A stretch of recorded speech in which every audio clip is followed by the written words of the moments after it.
Okay, this video is about why I'm making videos of me as a man. So my original plan for my channels was to create these sisters who I called the Vane sisters. Apparently there's a story by Vladimir Nabokov, the writer, and called the Vane sisters, and I've known about it and I've tried to read it, but I didn't like it, so I didn't get far. My choosing the Vane sisters was not based on Nabokov's story. So I created this first channel, and as I said, it was very successful, way beyond what I thought. And the premise was that there were these three sisters that were separated at birth and adopted in different places. One of them, Veronica, was raised in England. Heather was raised in California, and Alisha was raised in Texas. I may be getting that wrong. I didn't think it through before making this video. Either Alisha was raised in California and Heather in Texas, or vice versa. Anyway, these three sisters met at a conference, and I wanted it to be somewhere on the West Coast, Portland, Seattle, Vancouver. And they found out they were actually blood related, and they began to make videos of all of these different characters, women characters. So I made Vane Sisters, and it did really well. But it ran into copyright issues with YouTube. These were relatively early days. This was March 2010. So I tried to monetize, but YouTube was taking a long time to sort out all the copyright issues in my videos. So I started another channel without any copyright issues, but the monetization structure of YouTube still made it take a long time. So the first channel was called the Vane Sisters, the second one was called Sisters Vane. Then I created another channel about a character named Sharon Stevens. I just discovered Sharon one night, or she discovered me. I was wearing women's pajamas, and I guess I should say women's pajamas. They're just pajamas that usually women wear. And this character came who was really soft and vulnerable and tender, and I thought, I want this character to make vlogs as herself, and for her to just talk about her life, the stories that happen to her on a daily basis, on a weekly basis, and see how she grows over time. And so I did that. Those are the vlogs on my present channel. Sharon Stevens, that channel was never as popular as Vane Sisters and Sisters Vane, for a variety of reasons.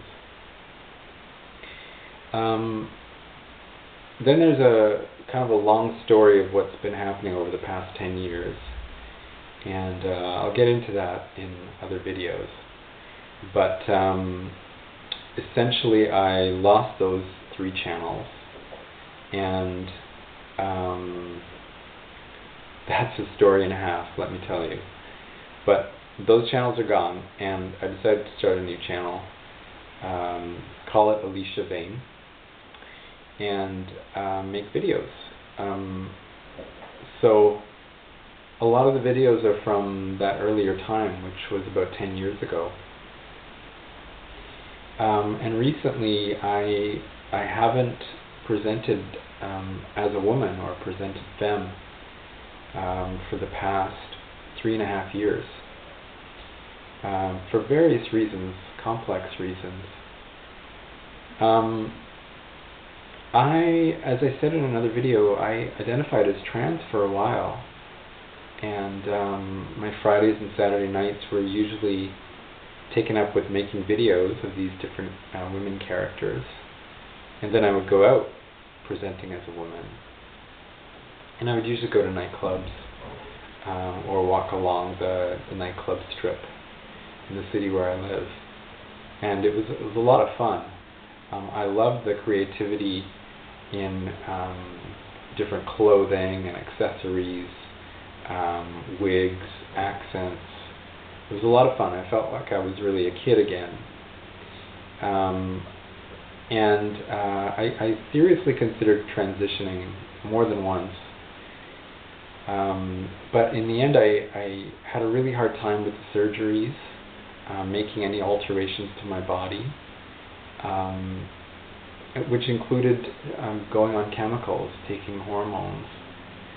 That was just a personal choice. I completely understand if other people want to do that, but I couldn't take those steps. And I was wondering whether part of the reason I wanted to present as a woman, appear as a woman, become a woman to the extent that's possible, to the extent it was possible for me. I mean, I'm not speaking for anybody else.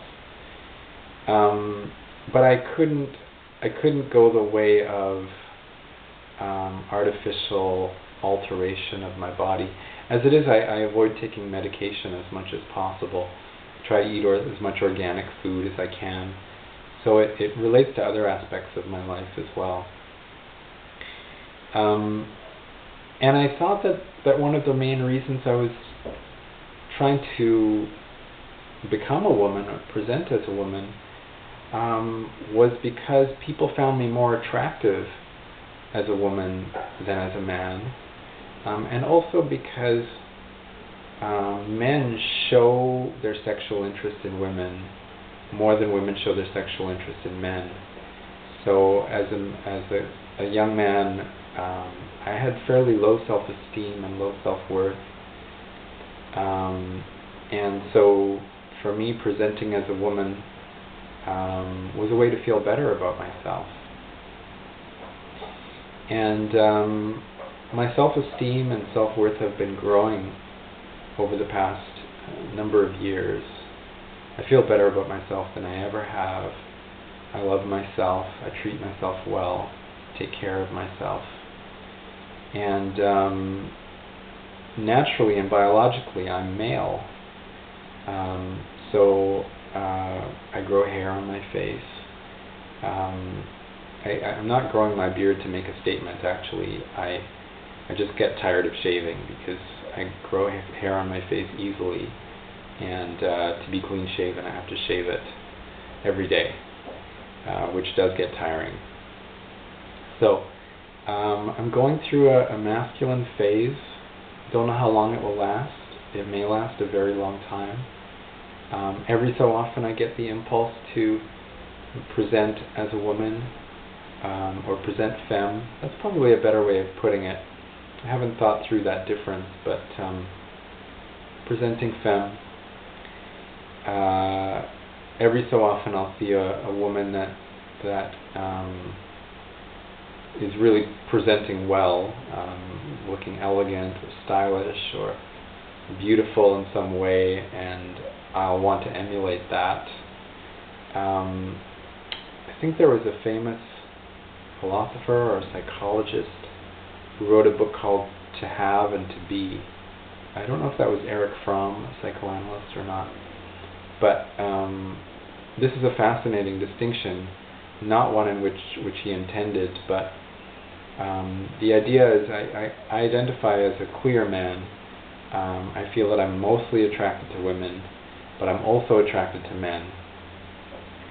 And so when I see a woman who I find beautiful, who resonates with me and who excites me, who stimulates my life energy,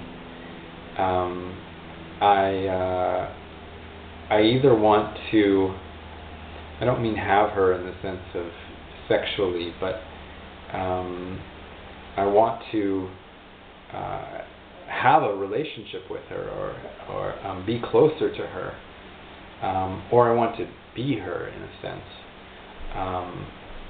So it's problematic that these are the two fundamental ways that we have of relating in the world. I think that was what the psychoanalyst's point was. So yeah, every so often I have that desire, or when I feel lonely as a man, because I happen to be single right now, when I feel lonely, I sometimes think, oh, I could get a lot of attention if I presented as a woman. So I don't think those are the best motives for doing it. For me, the best motives, and all my videos are really just expressing my personal opinions. I don't restrict or encourage people to do whatever they want. How other people live their lives is up to them. Of course, I may have opinions about it, but these videos are about how I live my life, how I have lived, how I plan to live, what's worked for me, and what you may be able to learn from. So for me, that motive is coming from a place of scarcity, of I'm not enough. I need to change something about myself. And so I try and go deeper spiritually, spend more time alone, spend more connected time, connecting with self, with other beings, with nature, make music, do the things that I love. And then I'm usually fine. But I think it's possible to present femme, for me to present femme out of a place of abundance and fullness and play and lightness and levity. I think for me to do it again, I would like it to come from that place. So as long as I'm feeling whole and happy and balanced in my life, and as a man, presenting masculine will be what I do in these videos as well as in the world. So I haven't closed the door on Alisha Vane, but don't hold your breath if you're waiting for a new Alisha Vane video. The good news is that I have lots of old Alisha Vane videos, which I do think